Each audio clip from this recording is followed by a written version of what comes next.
Assalamualaikum warahmatullahi wabarakatuh. Perkenalkan, nama saya Darmita Rahma dari Prodi Teknologi Pendidikan Kelompok 2. Akan mengerjakan tugas video pendidikan agama Islam. Langsung saja materi pertama dan mengapa manusia beragama. Agama bukanlah satu hal yang dapat dipahami melalui definisi-definisi belaka, melainkan hanya bisa dipahami melalui deskripsi yang nyata, bersumber dari keyakinan yang utuh. Tidak ada satupun definisi tentang agama yang benar-benar menetapkan keyakinan. Siram agama dalam Al-Quran. Pengertian agama melalui 3 istilah. 1.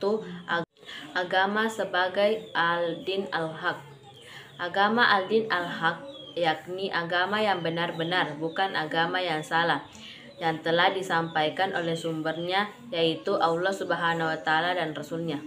Al-din al-qayyim, di mana al-din al-qayyim merupakan agama yang lurus, bukan agama yang bengkok, yang telah hadir sejak zaman Nabi Adam alaihissalam sampai Nabi Muhammad SAW. Selanjutnya, agama sebagai al-din al-hanif. Agama sebagai al-din al-hanif. Al-din al-hanif berarti agama yang sejalan dengan fitrah manusia. Soalan ibadah merupakan fitrah manusia, sebab tidak melaksanakan ibadah akan merasakan kehampaan hidup. Objek-objek pemujaan manusia. Adapun objek-objek pemujaan manusia yakni pemujaan terhadap alam, yakni dewa utama dan dewa pendamping. Selanjutnya, pemujaan terhadap leluhur atau nenek moyang. Pemujaan terhadap benda-benda keramat. Pemujaan terhadap yang penguasa alam atau maha kuasa. Kebutuhan manusia terhadap agama. Agama adalah sebuah kepercayaan atau keyakinan yang mengiring manusia terhadap kebahagiaan.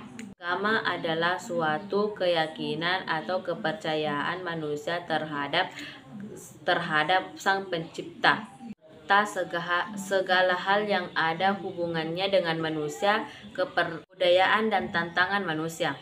Fungsi agama.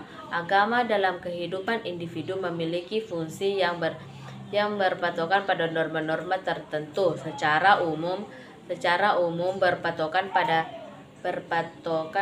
pada tingkah laku dan perilaku seorang individu yang ditentukan dalam dan dianutnya. Materi selanjutnya bab 2 tentang kontekstualisasi dan masa depan studi agama.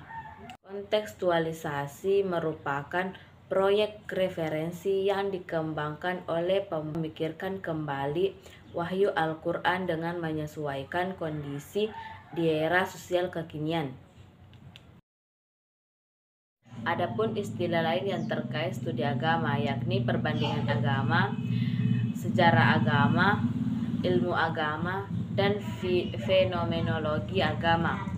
Menurut Misconception, studi agama adalah bidang ilmu yang dapat ditinjau secara lintas disiplin seperti sejarah, filsafat, etimologi, ekonomi, feminisme, dan sosial. Karakteristik studi agama serta manfaat mempelajarinya. Karakteristik studi agama.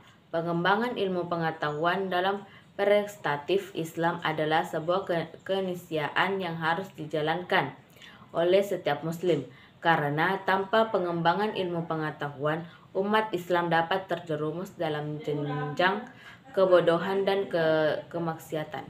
Manfaat mempelajari studi agama. Adapun manfaat atau kegunaan mempelajari ilmu perbandingan agama bagi umat Islam. Agama berguna tidak hanya bagi para muslim, namun juga bagi para ahli agama Islam lainnya. Sebab melalui cara membandingkan dengan isi dan pertunjukan agama-agama lain semakin tajam dan mempermudah dalam memahami isi dan pertumbuhan agama Islam. Studi agama dalam konteks global. Studi agama dalam konteks global mengandung banyak pengertian, di mana level pertama berarti seluruh dunia, yang mengandung implementasi bahwa agama harus mencakup semua agama dalam arti bukan hanya agama tertentu. Kemudian pada level lainnya berarti mengandung makna konteks global, menampilkan adanya kebutuhan mengambil secara serius pandangan-pandangan dan kajian kebencanaan dari dunia lainnya, sehingga studi agama menjadi suatu hal yang bersifat berat dengan sudut pandang tersendiri. Orientasi masa depan studi agama. Studi agama di masa depan sangat diwarnai dengan 3 kecenderungan, yaitu 1.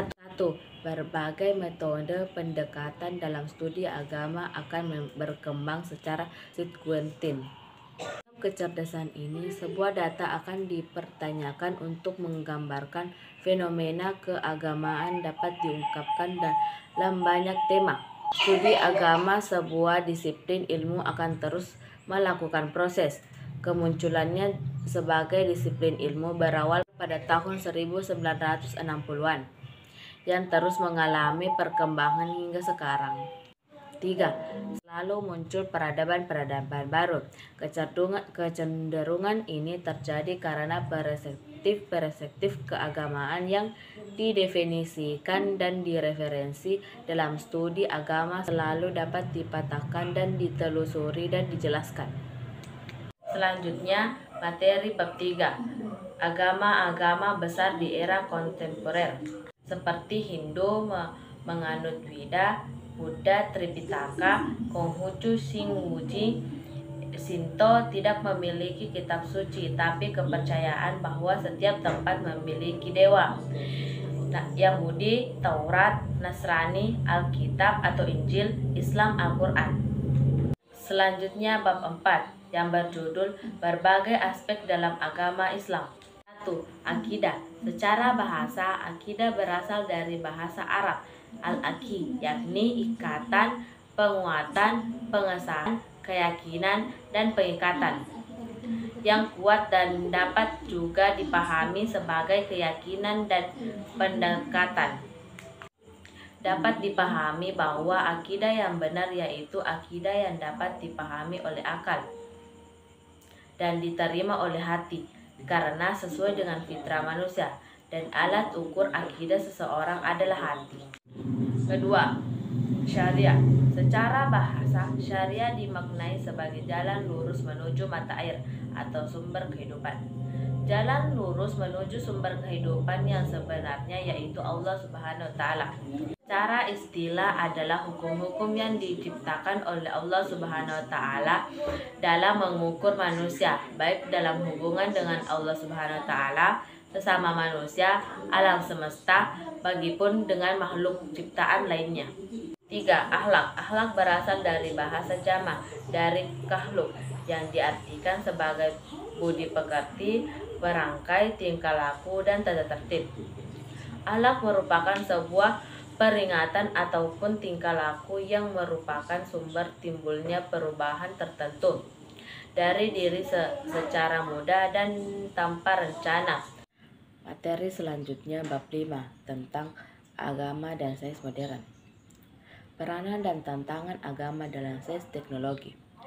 Konflik agama dan sains di abad modern terjadi pada beberapa ranah. Di antaranya, ranah dalam kosmologi adalah tantangan tentang asal-usul perkembangan alam semesta. Kemudian, pada ranah menik seperti persoalan aborsi, KB, seksualitas, dan lesbian, sehingga berujung pada dimensi konflik terkait tentang kesulitan kesatuan Tuhan. Tujuan agama dan sains.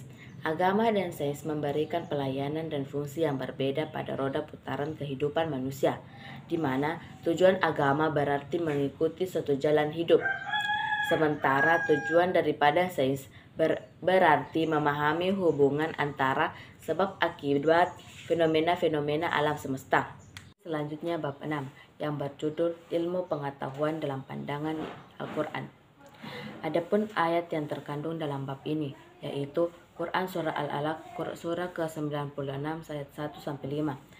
Bismillahirrahmanirrahim. Iqra bismi rabbikal ladzi khalaq, khalaqal insana ma lam ya'lam, Iqra wa rabbukal akram, allazi 'allama bil qalam, 'allamal insana ma lam ya'lam.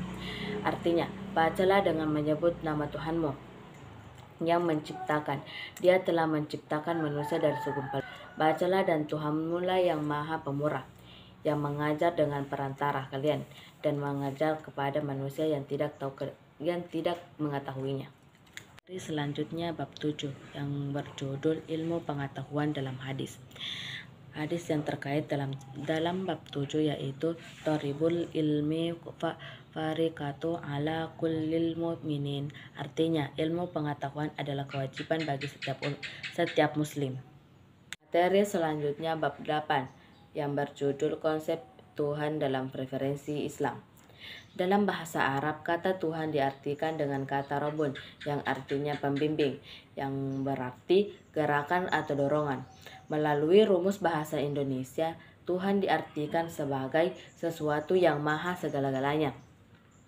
Melalui Al-Quran, Tuhan digunakan untuk sebutan Tuhan selain Allah, seperti menyambut dewa, berhala, dan hawa nafsu. Namun kata Allah sebutan khusus tidak dimiliki oleh kata lain selainnya. Berdasarkan beberapa konsep Tuhan dalam referensi Islam, maka dapat dikatakan bahwa pemikiran tentang ketuhanan berarti membicarakan tentang keimanan sekaligus referensi filsafat. Materi selanjutnya bab 9, konsep manusia dalam referensi Islam. Karakteristik manusia dalam Al-Quran adalah jasad atau roh dalam manusia. Manusia merupakan makhluk ciptaan Tuhan yang sangat berbeda dari makhluk lain. Perbedaan tersebut terletak pada perolehan akal dan budi pekerti setiap manusia. Hakikat berarti kebenaran atau sesuatu yang benar-benar adanya atau asal segala sesuatu. Manusia berasal dari tanah yang diungkapkan melalui beberapa istilah: tanah kering, tanah laut, tanah berlumpur, hingga dihapisnya roh yang merupakan ciptaan Allah. Hakikat manusia dalam referensi Islam. Melalui Al-Quran, salah satu filosof terkenal mengungkapkan tentang hakikat manusia, yakni tidak ada makhluk Allah Subhanahu wa Ta'ala yang paling sempurna daripada manusia, yang memiliki kelebihan bisa melihat, bisa mendengar, berhak memilih hak dan kewajiban masing-masing. Materi selanjutnya bab 10, kerjasama antar umat beragama. Kerjasama antar umat beragama adalah suatu usaha bersama antara individu atau kelompok untuk mencapai tujuan yang bisa juga dipahami sebagai ajaran dari hubungan sesuatu antara manusia yang tidak ada larangan dalam setiap agama manapun. Kerjasama umat beragama di Indonesia dilandasi oleh sila pertama, Pancasila, yaitu kerjasama yang didasari bersama kepercayaan dan keyakinan masing-masing, menghormati orang lain, tolong menolong. Adapun cara menjaga kerukunan hidup antar umat beragama. 1. Menghilangkan prasangka curiga atau permusuhan terhadap pemeluk agama lain. 2. Jangan menyalahkan agama seseorang apabila salahkan orangnya. 3. Bila umat lain melakukan ibadah, jangan mengolok-ngoloknya. 4.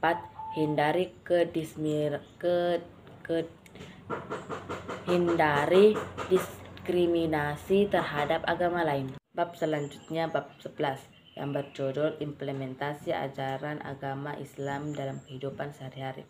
Konsep utama agama Islam adalah akidah, ibadah dan akidah yang merupakan kunci pembuka dalam mengamalkan ajaran Islam. Pengamalan ajaran Islam dipahami sebagai bentuk perilaku, proses pelaksanaan, pengembangan, cara perbuatan mengamalkan oleh manusia yang diinovasikan oleh ajaran agama yang dianut terkait agama tersebut. Melalui permasalahan ini akan ada pengalaman ajaran agama yang menganut informal, formal, dan non-formal. Lingkungan formal, keluarga, mendidik anak agar senantiasa bersikap sahut, bertaubat, bersikap wara, memiliki sifat kesabaran, dan bertakwa. 2. Lingkungan formal atau perguruan tinggi sekolah. Bentuk implementasi pendidikan agama di lingkungan formal maju terhadap penerapan mahaba, mendidik pendidik agar senantiasa bersikap sahut. 3. Lingkungan nonformal. Lingkungan nonformal mengajarkan supaya tidak berperilaku terhadap sesama.